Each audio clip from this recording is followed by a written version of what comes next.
Hi friends!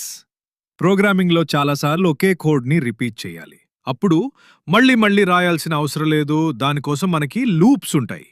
ఇప్పుడు సిలోని 3 types of loops చూద్దాం. సిలో 3 రకాల లూప్స్ ఉంటాయి. Four loop, while loop, do while loop. For లూప్ను ఎక్కువగా ముందే ఎన్నిసార్లు రిపీట్ చేయాలో తెలిసినప్పుడు వాడతాం.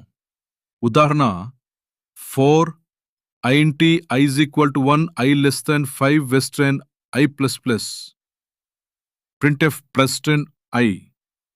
ఇది 1 నుండి 5 వరకు నెంబర్స్ ప్రింట్ చేస్తుంది.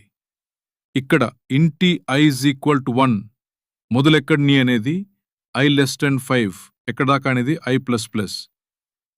Next while loop. వైల్ లూప్లో మొదట్ కండిషన్ చెక్ చేస్తుంది. కండిషన్ ట్రూ అయితే మాత్రమే లూప్ రన్ అవుతుంది. Example int I is equal to 1 while I less equal to 5 boolean findf %d -i I plus xx. ఇదే ముందుగా కండిషన్ చెక్ చేస్తుంది. Condition true అయితే మాత్రమే లూప్ బాడీ ఎగ్జిక్యూట్ అవుతుంది. కండిషన్ ఫాల్స్ అయితే లూప్ బాడీ ఒక్కసారి కూడా లాస్ట్గా డూ వైల్ లూప్ ఇదే కనీసం ఒక్కసారి తప్పక రన్ అవుతుంది. తర్వాత కండిషన్ చెక్ అవుతుంది.